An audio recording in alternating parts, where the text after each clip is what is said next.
Need to give your colleague feedback in English? I'm going to share with you my tried and tested template whenever you need to tell your colleague they have to improve. No need to worry and stress about what you want to say. I'm going to give you a starting point. Let's crack on then, shall we? Hello and welcome back to Confident Business English. I'm Anna, your host and neuro-language coach. If you love the podcast, you should definitely join as a free member. You're going to get the transcripts, the newsletter, and lots of extra content. Link to join in the show notes.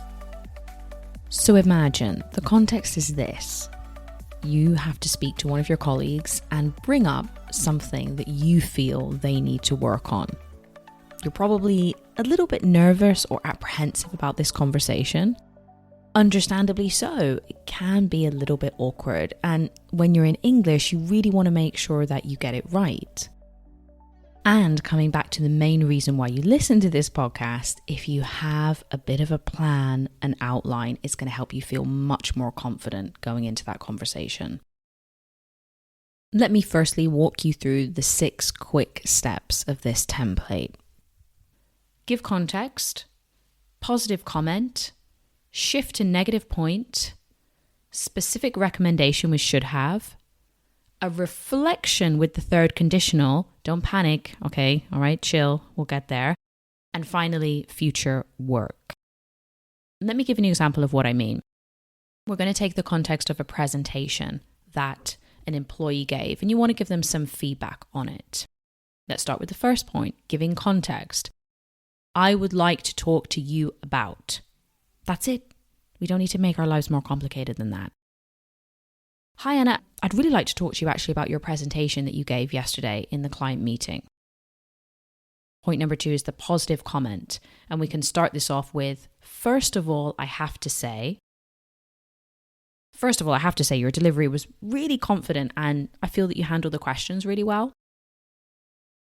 3, shift to negative, simply using however. However, the structure was a little bit unclear and I think some of the key points got a little bit lost and the pricing details were only mentioned really briefly at the end, which I think was a bit confusing for the client. 4, specific recommendation. And here we're going to use a structure with should have. This is a past recommendation. You should have done this or you shouldn't have done that.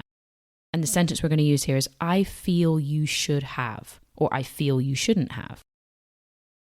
I feel you should have provided maybe a clearer structure with some of the key takeaways at the beginning. And I don't think you should have left the pricing details until the very end. Just as an extra point here, if you feel the should have is too direct, you could tone it down and use could have instead. 5, a reflection using the third conditional. I know what you're thinking. You're like, Anna, don't throw a third conditional at me.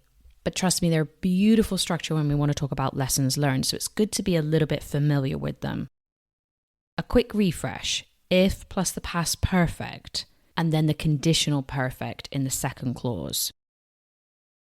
Here's a sentence, we're going to connect it with and if you. And if you had outlined the main points more clearly, I think the client would have had a better understanding of what we were talking about. You may also feel, I don't really want to dwell on what they didn't do right. So perhaps instead of using a third conditional, which is kind of focused on the past and lessons learned, you could simply use a first conditional here. In this case, then it would be something on the lines of, rather than, if you had put the pricing details at the beginning, I think it would have been clearer. You could shift that to really focus on the future more and say, well, if you put the pricing at the beginning, oh goodness, sorry.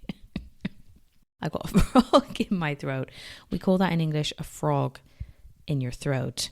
Anyway, I digress. If you put the pricing at the beginning, I think that will be much clearer. I guess it just depends what you prefer or how you like to get that across. But I guess that could be the criticism of that structure is maybe it's too focused on the past and you might want to focus it on future instead. Up to you. I'm not claiming to be an expert in necessarily giving feedback, but these are just some inspiration in terms of some sentences that you can use. 6, future. This is where we're going to use a beautiful sentence which is called going forward. So going forward, which is essentially from this point onwards, which is also a really nice way to say that. And we're also going to use another piece of vocabulary here, which is specifically, because of course we want to give people specific feedback. So going forward, I'd really like you to work on the structure of the presentation. Specifically, I'd like you for the next client presentation in 2 weeks to have changed that part about the pricing details so it's at the front, and let's review that in our next catch-up meeting. What does that look like all together? Well, I'm going to do it all for you without stopping. Hi Anna, how are you? I'd really just like to talk to you very quickly about your presentation in the client meeting yesterday, if that's okay. So first of all, I have to say your delivery was really confident and I think you handled the questions really, really well. However, I think the structure was a little bit unclear and some of the key points got a bit lost. And you put the pricing details at the end and you only mentioned them really briefly, which I think was a bit confusing for the client. I feel you should have provided a bit of a clearer structure with some of the key takeaways at the beginning and probably not left the pricing details for the end.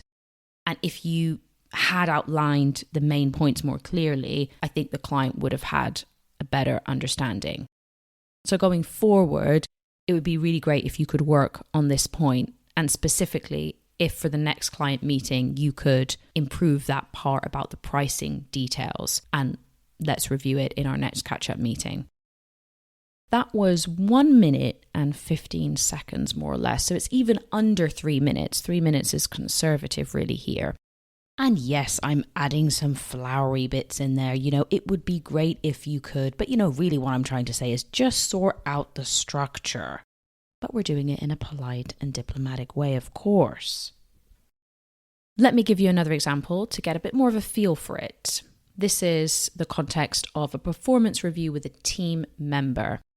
Don't worry, I didn't forget John. He's going to get some feedback now. Hi John, I would really like to talk to you if you don't mind about your performance last quarter. First of all, I have to say you've shown a lot of dedication and I know that you've taken on a lot of extra responsibilities, so I do really appreciate that. However, some deadlines were missed and the monthly reports that you normally submit on time were late on, I think, 3 occasions, which affected us in terms of the way we could make decisions. I feel you should have probably planned your workload more efficiently to meet some of the deadlines and not left the tasks to the last minute.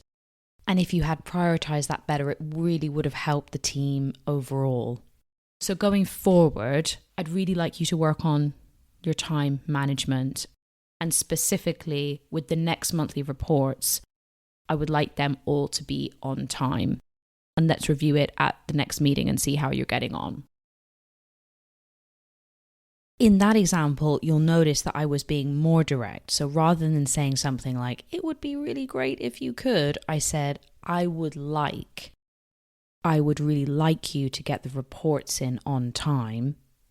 When we use would like here, it's actually a much firmer way of trying to express what you're looking for.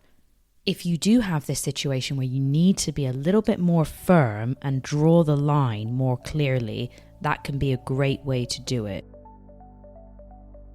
Now it's over to you. You've got the structure. Try and put it in context for you. Perhaps you could write out an example of something that's coming up. And if you've got a feedback meeting soon, this is the perfect time to try it out. But just spending, 10 minutes sitting down, thinking about something to say with this framework, you're done. And hopefully that will help that conversation in English go much, much better.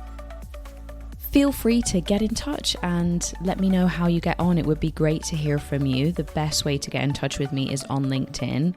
And finally, thank you as always for squeezing in the time to work on your confidence with me in what I'm sure was or will be a very busy day. It's always a privilege to be here with you, and I really look forward to speaking to you next week. Bye-bye.